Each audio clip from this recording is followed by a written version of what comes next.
नमस्कार, मैं हूं अशोक वर्मा। आप देख रहे हैं टीवी 20 न्यूज। टीवी 20 न्यूज पर देश और प्रदेश की तमाम खबरें देखने के लिए बने रहिए हमारे साथ। जीवन में जब परमात्मा का बोध हो जाता है तब आत्मा और परमात्मा के मिलन से एकत्व स्थापित होता है। फिर जीवन में मानवीय गुणों का आना आप स्वाभाविक हो जाता है। महाराष्ट्र के 97वें वार्षिक निरंकारी संत समागम के शुभारंभ में मानवता के नाम दिए संदेश में निरंकारी सतगुरु माता सुदीक्षा जी महाराज ने उद्धार व्यक्त किए।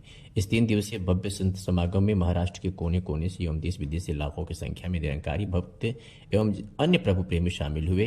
गणतंत्र दिवस का उल्लेख करते हुए सतगुरु माता जी ने फरमाया कि गणतंत्र दिवस पर अपने देश का संविधान अपनाया गया।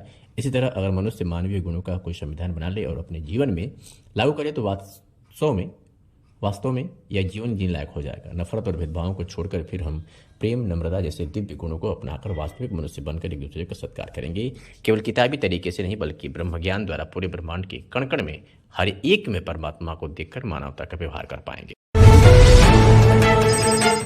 अवैध कब्जे के खिलाफ प्रशासन का चला डंडा, खाली कराई गई कुएं की जमीन। दुर्गा पूजा समिति ने दिया था प्रार्थना पत्र। बता दें कि थाना समाधान दिवस के अवसर पर प्रशासन की मौजूदगी में दुर्गा पूजा समिति की शिकायत पर कुएं की जमीन को प्रशासन द्वारा खाली करवाया गया। नगर पंचायत निवासी ब्रजेश पुत्र बद्री प्रसाद, तपन पुत्र हरिलाल, राजू पुत्र जियालाल, सुनील पुत्र सत्यनारायण द्वारा समाधान दिवस पर प्रार्थना पत्र देकर आरोप लगाया गया था कि दुर्गा चौक के बगल में कुआं पर कई वर्षों से मां दुर्गा की प्रतिमा रखी जाती है। बगल के डी डब्ल्यू दिनेश मोदनवाल उमाशंकर पुत्र उमाशंकर के द्वारा जबरदस्ती कुएं की जमीन पर कब्जा करके मूर्ति नहीं रखने दे रहे हैं। 15 दिन पूर्व में भी इस जमीन को लेकर प्रार्थना पत्र दिया गया था। समाधान दिवस पर लोगों द्वारा पुनः प्रार्थना पत्र दिया गया। प्रार्थना पत्र लेते हुए समाधान दिवस प्रभारी तहसीलदार बुढ़नपुर शैलेश कुमार ने प्रार्थना पत्र को संज्ञान में लेते हुए राजस्व टीम को बुलाकर अवैध कब्जा हटाने का निर्देश दिया। थाना प्रभारी ने बताया कि इसके पूर्व 15 दिन पहले प्रार्थना पत्र प्राप्त हुई थी। कुएं की जमीन पर कब्जादारी दिनेश मदेशिया को कब्जा को हटाने के लिए कहा गया था, लेकिन अभी तक कब्जा नहीं हटाया गया, जिसे आज तहसीलदार, थानाध्यक्ष व राजस्व कर्मचारियों, नगर कर्मचारियों की टीम के साथ पहुंचकर कुएं की जमीन को खाली कराया गया। नगर पंचायत अतुलिया में दुर्गा चौक पे एक कस्टमर हटाया गया, क्या मामला था, क्यों हटाया गया? पूरी नगर पंचायत की भी टीम थी, तहसीलदार और थाने की फोर्स भी थी, क्या है मामला, इसके बारे में? मामला ये था कि दुर्गा समिति के द्वारा वहाँ पे थानाध्यक्ष महोदय को शिकायत की गई थी कि वहाँ पे हम लोग मूर्ति लगभग 50 साल से बैठा रहे हैं जिस स्थान पे, वहाँ पे बगल के एक व्यक्ति द्वारा अतिक्रमण किया जा रहा है। पूरा तिरपाल डाल के और सब घर का जरूरी सामान उसमें रख के अतिक्रमण कर लिया गया है। क्योंकि 6-7-8 महीने बाद फिर दुर्गा पूजा आने वाला है, तो उसकी तैयारी के लिए उनको ये डर था कि जब हमारा दुर्गा पूजा आएगा तो वो हटाने में दिक्कत होगी। इसलिए दुर्गा समिति ने वहाँ पे कंप्लेंट डाला था कि उसका अतिक्रमण हटाया जाए। 15 दिन का समय भी दिया गया था थाना द्वारा कि उस अतिक्रमण को हटा लिया जाए, लेकिन उस व्यक्ति द्वारा अतिक्रमण हटा नहीं गया। आज थाना दिवस था, तो उस पर फिर पुनः उसी दुर्गा समिति के लोगों द्वारा शिकायत किया गया थानाध्यक्ष महोदय को। मौके पर तहसीलदार महोदय भी उपस्थित थे। उन्होंने तुरंत आदेशित किया शासी अधिकारी महोदय को उसको तत्काल अपनी टीम के साथ उसको हटवाया जाए। इसलिए हमारी टीम ने उसको तत्काल हटवाया गया। न्यायालय और प्रशासन हमेशा साक्ष्य मांगती है, तो साक्ष्य अतिक्रमणकारी के पास था नहीं। वो दावा कर रहा था कि वो हमारी ज़मीन है, तो साक्ष्य में वो कुछ ऐसा दे नहीं पाया कि उसकी ज़मीन वो साबित कर सके। इसलिए वो दुर्गा समिति के बातों को सुना गया। जैसा कि बताया जा रहा है कि वहाँ कुआं था, क्या नगर पंचायत के अभिलेख में कुआं है या क्या है, इसके बारे में थोड़ा बताइए। नहीं, नक्शा में है, नक्शे में कुआं है। इसी के आधार पे वो एक्शन लिया गया है। नक्शे में साफ तहसीलदार महोदय के पास वो नक्शा है। लेखपाल ने उसको अवगत भी कराया है कि सर कुआं तो है सर। और उसके ऊपर एक जो ढलैया की गई है, वो नीचे कुआं दिख भी रहा है। कुछ जगह टूटा हुआ है, ढक्कन टाइप लगा हुआ, कुछ जगह टूटा हुआ, उसमें साफ दिख रहा है कुआं है। और मूर्ति वहाँ पे 50 सालों से वो लगभग लोग वहाँ पे स्थापित करते हैं। जब से दुर्गा पूजा का तुरंत शुरुआत हुई तभी से वहाँ पे मूर्ति बैठाई जाती है। की चपेट में आने से एक बंदर घायल हो गया, जो खंभे से नीचे गिरकर सड़क पर तड़प रहा था। तभी स्थानीय निवासी पशु प्रेमी महेश सोनी की नज़र उस पर पड़ी और वह बिना डरे उस घायल बंदर को अस्पताल ले जाकर इलाज करवाया, लेकिन बंदर की जान नहीं बचाई जा सकी। तत्पश्चात महेश सोनी ने घायल बंदर को बड़े ही सम्मान के साथ कफन में लपेट कर अंतिम संस्कार किया। महेंद्र सोनी के इस सराहनीय कार्य को पूरे क्षेत्र में की चर्चा हो रही है। महेश सोनी ने बताया कि मेरा पशुओं के प्रति काफ़ी लगाव है, ऐसे में इस घायल बंदर को हमने बचाने की भरपूर कोशिश किया, लेकिन इसे बचाया नहीं जा सका। मेरे द्वारा इसका अंतिम संस्कार भी किया गया और लोगों से अपील की गई कि बेजुबान जानवरों की रक्षा करें। कहीं भी अगर इस अवस्था में कोई पशु दिखाई दे तो सूचित करें। अभी हमने एक जानवर से आपका प्रेम देखा कि कई के जानवर घायल होते हैं, आप उसका इलाज भी करते हैं। अभी एक का देहांत हो गया था, आपने बड़ा उसका किया, क्या है, आपको कहाँ से मन आया कि आपको इतने जानवरों से प्रेम लगाओ और इस तरह के कार्य करते हैं? पहली बात तो आप सबको जय जय श्री राम। और मेरा नाम महेश कुमार सोनी है और मैं अतरौलिया का मूल निवासी हूँ। और हम लोग सुबह मैं अपने घर से निकला और जैसे ही ब्रंच चौक से कुछ दूर पे गया हनुमानगढ़ी के पास एक बिजली का पोल है, उस पे एक बंदर था। वो जैसे ही बरजे से छलांग मारा है, वो तुरंत बिजली की तार जो है उसके हाथ में आ गई और उसको लाइट मारा है, तुरंत नीचे गिर गया। तो हमने उसको देखा घायल अवस्था में। तो कुछ व्यक्ति लोग मतलब वहीं पे आग ताप रहे थे, तो सब लोगों ने सहयोग किया। तो मैंने उसको उठा के ले जाके हनुमानगढ़ी परिसर में उनको रखा है और फिर उसको जो है बढ़िया से विधि विधान के साथ उसकी प्राण निकल चुकी थी। तो हमने बचाने का बहुत प्रयास किया लेकिन वो बच नहीं पाया। तो उसको पूरा मतलब सम्मानजनक तो उनको ले जाके जो है उनका दफनाया, जैसे कि दाह घायल संस्कार की। अवस्था हाँ, में भी बंदर खतरनाक होते हैं, कई लोग डरते हैं छूने से, कई काटने लगते हैं। मुझे आपको कहाँ से हिम्मत आई, कैसे की? हिम्मत तो बस श्री बजरंगबली के कृपा से हम उनके मतलब भक्त हैं, तो उन्हीं से आता है। और इस कार्य में देखिए वो बेजुबान है, वो खुद तो बोल तो सकते नहीं हैं, लेकिन वो कार्य थोड़ा से भाई देख के तो करने में हिम्मत तो जुटाना ही पड़ेगा। पशु को जो क्रूरता से मारते हैं उनके लिए कोई आप संदेश देना चाहेंगे? संदेश यही है कि देखिए वो अन्न बोलता जानवर हैं, वो आपका अपना दुख किसी से शेयर नहीं कर सकते, लेकिन आप लोगों से हाथ जोड़ के अपील है किसी जानवर को आप लोग ना मारें, उसकी भावना को समझें। बहुत पहले चोरी हुई बाइक जब नहीं मिली तो पीड़िता आज एसपी दरबार पहुंचकर पुलिस अधीक्षक से न्याय की गुहार लगाई है। बता दें कि रौनापार निवासिनी एक पीड़िता काफ़ी दिनों से परेशान थी। उसके अस्पताल के सामने से एक बाइक थी, वो खो गई थी। इस पर एफआईआर दर्ज कराने के बाद भी उसे पुलिस ने बरामद नहीं कर पाया। इस स्थिति में पुलिस अधीक्षक के पास आज पीड़िता पहुंची और न्याय की गुहार लगाते हुए कही है कि हमारी गाड़ी को ढूंढ लिया जाए। क्या नाम है? अन्नपूर्णा देवी। कहाँ के रहने वाली हैं? रौनापार थाना। अच्छा, क्या मामला आप एसपी साहब के आए हैं? हमारी बाइक खो गई है, बाइक आज तक अभी मिली नहीं। कितने दिन से बाइक खो? 9 तारीख का। कहाँ से चोरी हुई थी? आज सदर हॉस्पिटल से। अच्छा, तो क्या काम करने वहाँ किस लिए आए? लेने गई थी। तो इसकी शिकायत आप कहीं की थी? हाँ था, यहाँ पर चौकी इंचार्ज के यहाँ की थी। क्या हुआ? वहाँ पर से सिर्फ आश्वासन मिला कि बाइक आपकी मिल जाएगी, मगर आज तक मेरी बाइक मिली नहीं। क्या चाहते हैं आप? मैं अपना बाइक चाहती हूँ। तो सीसीटीवी फुटेज देखी थी? नहीं, अभी नहीं देखी हूँ। अच्छा, तो पुलिस से क्या मांग करती हैं? मैं पुलिस से यही मांग करें कि हमारी बाइक जल्द से जल्द खोज कर दें। आजमगढ़ जिले के दौरे पर पहुंचे सपा महासचिव रामाचंद्र राजभर ने भाजपा पर निशाना साधा। कहा कि भाजपा ने जो भी वो वायदा किया वो एक पूरा भी नहीं किया। जिले के नेहरू हाल में आयोजन जननायक कर्पूरी ठाकुर जन्म शताब्दी समारोह में शामिल होने सपा महासचिव आजमगढ़ पहुंचे। इस कार्यक्रम में जिले के बड़ी संख्या में सपा विधायक और पदाधिकारी शामिल हुए। कार्यक्रम में शामिल सभी लोगों और समाज के लोगों को बधाई देते हुए सपा महासचिव ने कहा कि हमारी पीडीए का नारा है कि आने वाले 2024 के लोकसभा चुनाव में पीडीए गठबंधन इतिहास बनाने जा रहा है। इस समय पीडीए का पखवाड़ा चल रहा है, उसी के तहत लगातार कार्यक्रम का आयोजन किया जा रहा है। इन कार्यक्रमों के माध्यम से जननायक कर्पूरी ठाकुर के संघर्ष को जनता के बीच पहुंचाना है, इसलिए इस कार्यक्रम का आयोजन किया गया है। देखिए, जननायक कर्पूरी ठाकुर के जन्म जयंती के मौके पर मैं सर्व समाज के साथ साथ नाई समाज के भाई बहनों को बधाई देते हुए ज़रूर कहना चाहता हूं कि जो हमारा पीडीए का नारा है, पीडीए पखवाड़ा चल रहा है और उस पीडीए पखवाड़े में जुड़कर हमें जो है 2024 में एक इतिहास बनाना है और जो संघर्ष था जननायक कर्पूरी ठाकुर का, उसको हमें जन जन तक पहुंचाना है। और इसी कड़ी में आज जो है हम लोग यहाँ इस हाल में, नेहरू हाल में कार्यक्रम में हमारे माननीय पूर्व मंत्री दुर्गा प्रसाद यादव जी, विधायकगण और हमारे नाई समाज के तमाम प्रदेश अध्यक्ष, जिला अध्यक्ष और सब उपस्थित हैं। तो ये कार्यक्रम इसी के लिए रखा गया था कि हमें जननायक कर्पूरी ठाकुर के जन्म जयंती को मनाते हुए उनके विचारों को आत्मसात करते हुए आने वाले 2024 में हम नया इतिहास बनाने का काम करेंगे। भाजपा के लोग लगातार इस बात को कह रहे हैं कि 80 में 80 सीटें उत्तर प्रदेश से इस बार हम जीतने जा रहे हैं। देखिए, भाजपा वाले ज़रूर कह रहे हैं, लेकिन उनके कथनी करनी में इस चुनाव में ज़मीन आसमान का अंतर है।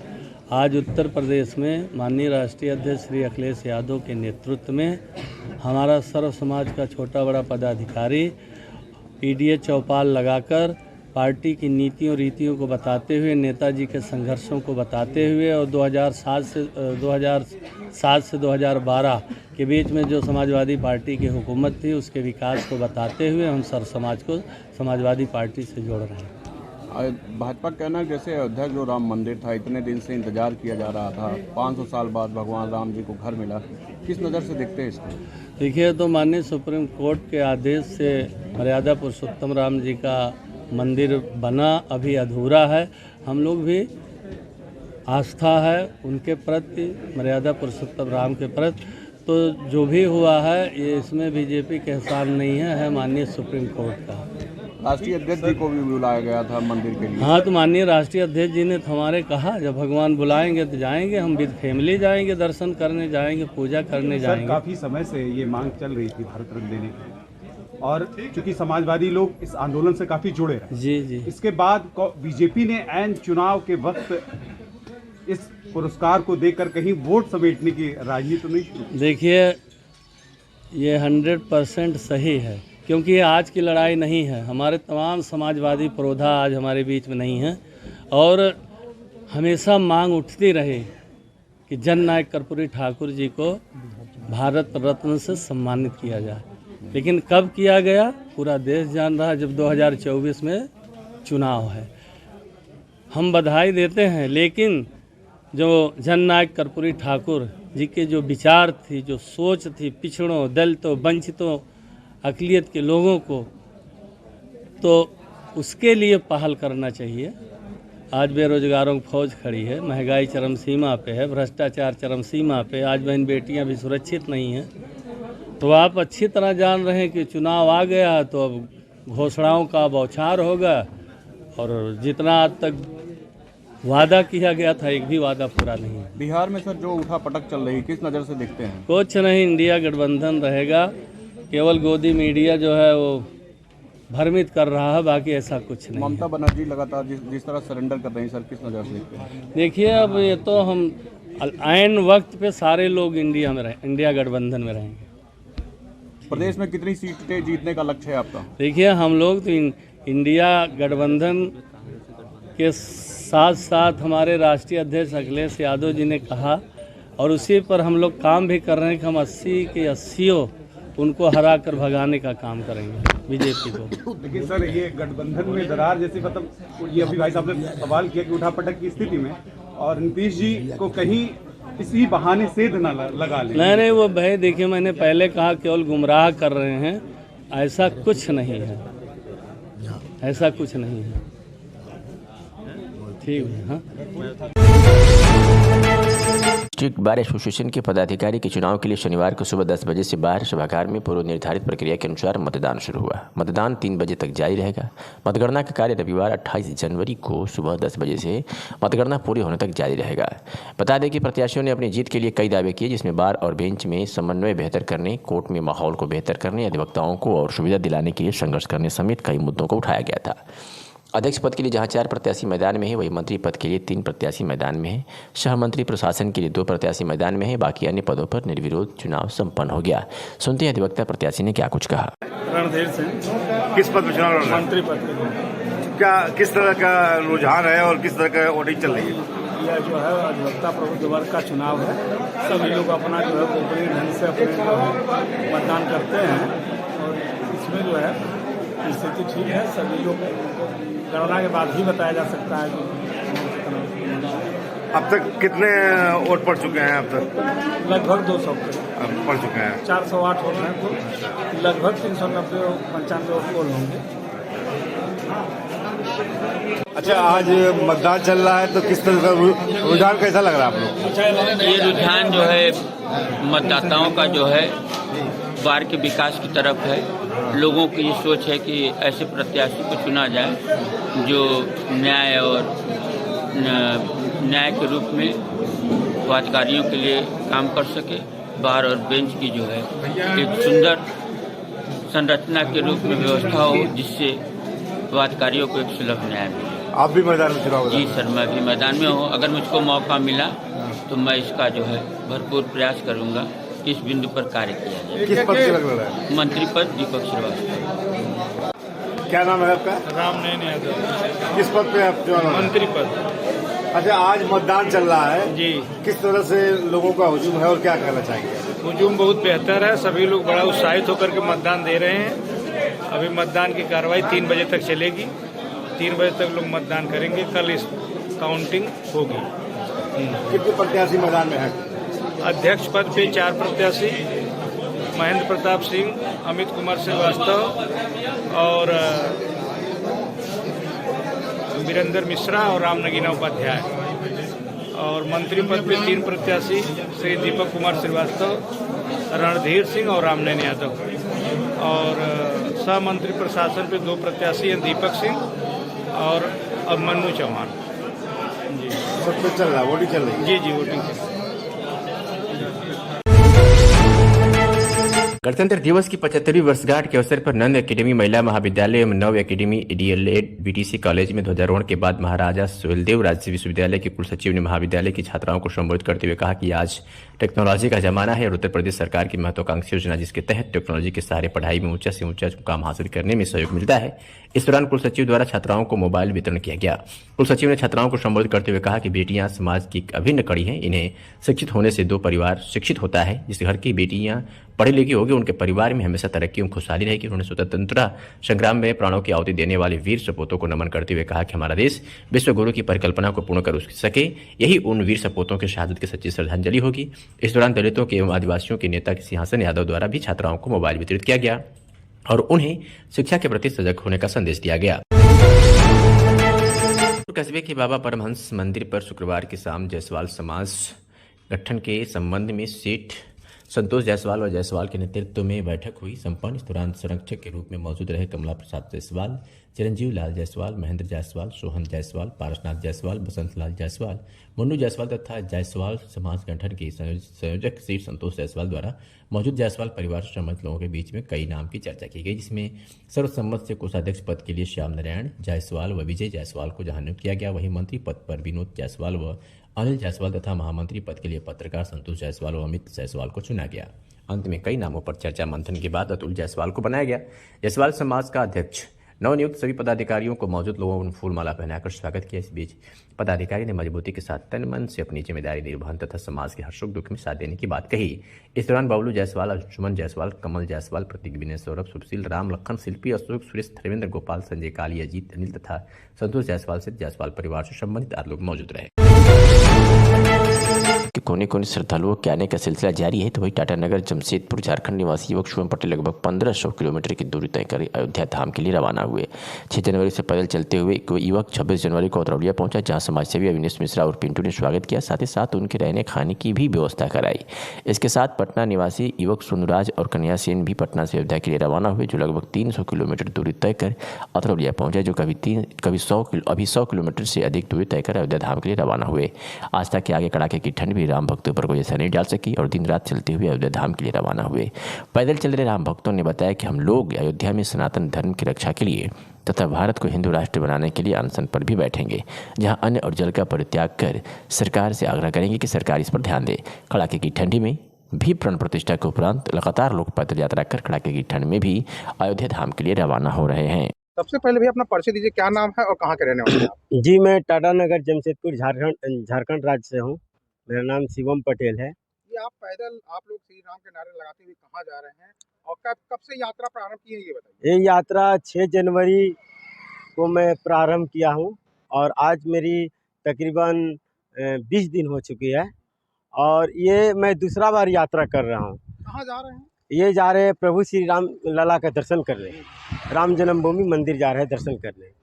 कितने 100 किलोमीटर आप लगभग? ये मैं 1400 किलोमीटर तक यहाँ पर आ चुका हूँ और 120 किलोमीटर यहाँ से बच चुकी है, जब प्रभु रामलला का दर्शन होने में मुझे समय है। तकरीबन कल तक या परसों तक हम लोग पहुँच पाएंगे। क्या मकसद है, क्यों आप इतनी दूर से आ रहे हैं?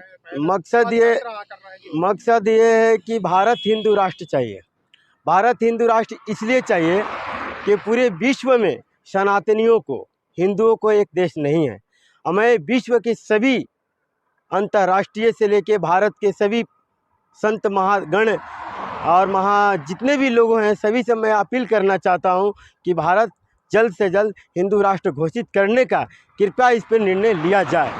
और इस पर मैं अनशन पर अयोध्या राम जन्मभूमि पर भूख हड़ताल में बैठूंगा, अन्यथा अन्न जल सब चीज़ मैं त्याग दूंगा, क्योंकि मुझे भारत केवल हिंदू राष्ट्र चाहिए। जय श्री राम। जय श्री राम है मंदिर, इसको लेके आप कुछ कहना चाहेंगे? राम जी आए हैं। राम जी आए तो ये तो मेरी बहुत खुशी है।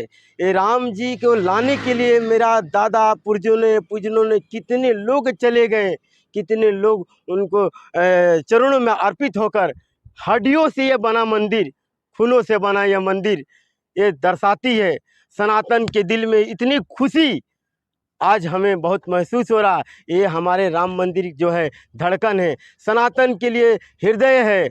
और ये हमारा प्रभु श्री राम का अंतिम यात्रा में जब बोला जाता है कि राम नाम सत्य है, तो ये बताइए सनातन के लिए सबसे बड़ा उदय का दिन है और बहुत खुशी है, बहुत खुशी। मैं आप लोगों को इतने दिनों से आप चल रहे हैं, पैदल चल रहे हैं, कठिनाई परेशानियां और क्या क्या सपोर्ट मिल रहा है लोगों का, इसके बारे में? लोगों के बहुत सारे ढेर सारा प्यार मिला, सपोर्ट मिला, खाने पीने के कोई चीज़ की मुझे कमी नहीं हुई। हम सब भाई मिलकर चले हैं, अलग अलग जगहों से हैं। ये दोनों भाई हमारे पटना से हैं और हम झारखंड टाटानगर जमशेदपुर से हैं। आंखें की ठंड पड़ रही है और आप लोग पैदल निकले हैं, कैसे कैसे ये कठिन सफर आप कैसे तय कर रहे हैं, इसके बारे में? जितने ये तो प्रभु का लीला है, ये तो हमारी क्या, हम जितने भी हैं मानव है। प्रभु सदा कहते हैं ना कि उनकी बजरंगबली की कृपा और प्रभु की कृपा इतना है कि ना ठंड समझ में आती है, ना पहाड़ समझ में आती, ना हवा, बस राम नाम का नारा है और भारत को हिंदू राष्ट्र करना संघर्ष ये हमारा है। जय। मेरा नाम कन्हैया कुमार सेन हुआ और मैं मधुबनी जिला से हूँ, पटना बिहार से। हनुमान मंदिर जो है जहाँ से 10 करोड़ रुपया दान दिया गया है राम मंदिर अयोध्या में, और तीर धनुष भी दिया गया है सोना का, वहीं से मैं निकल के अभी आया हूँ। 450 से 500 किलोमीटर है यहाँ से अयोध्या। अब तो हम बहुत नज़दीक आ गए हैं, यहाँ से 100 किलोमीटर होगा लगभग। और हमको कम से कम 16 को निकले थे, आज समझिए 26 तारीख है, 11 दिन हो गया है और 2-3 रोज लगेगा यहाँ से जाने में। पैदल निकले हैं, कोई आपको परेशानियां का सामना करना? कोई परेशानी नहीं हुई है सर, और बहुत अच्छा लग रहा है जो मेरे राम भगवान आए हैं 500 साल के बाद, और बहुत मेरे जो पूर्वज लोग हैं बहुत सारे बलिदान दिए हैं, उसकी खुशी है, उसी की खुशी में मैंने त्याग किया, एक प्रण लिया जो यहाँ से यानी हनुमान मंदिर से पैदल हम डायरेक्ट अयोध्या जाऊँ, और वो प्रण दृढ़ संकल्प लेके अभी चल रहा हूँ। और हमको अच्छा लग रहा है जो बजरंगबली हमको आगे की ओर खींच रहे हैं और जाते जा रहे हैं। और एक ही नारा और संकल्प है मेरा, जो राम का नहीं वो किसी काम का नहीं। जय श्री राम। श्री राम। मेरा नाम है सोनू राज और मैं पटना महावीर मंदिर से अयोध्या तक पैदल यात्रा कर रहा हूँ, और इस सफ़र में मेरा आज 10वां दिन है और बहुत ही अच्छा लगा ये सफ़र करके, और अभी तक कोई कठिनाई कोई परेशानी नहीं हुआ। सब लोग बहुत ही अच्छे मिलते हैं। दिमाग में कैसे आया कि आप पैदल यात्रा करें? क्यों मेरा हम जा रहे हैं, इसके बारे में बताइए। इसके बारे में बताना चाहूँगा कि अपना इतिहास के बारे में पढ़ा कि इसके चलते कितने लोग मर चुके हैं, कितना कुर्बानी दे चुके हैं, और हम लोग अभी तक ये थोड़ा सा छोटा सा ये है, हम लोग के पास कोशिश की थोड़ा दिखा सके, योगदान दे सके। तो मेरा पैर में दर्द भी है, 100-150 किलोमीटर से पीछे से आ रहा हूँ, तो पैर में पट्टी भी बांध रखा हूँ और बस चले ही जा रहा हूँ। भैया लोग मिल गए पीछे, कल मिले थे, तो ये दोनों भैया को देख के और थोड़ा सा लगा, उत्साह बढ़ा कि हाँ हम लोग अब तो पहुँच ही जाएंगे, बस थोड़ा और कष्ट करना है। जय श्री राम। जय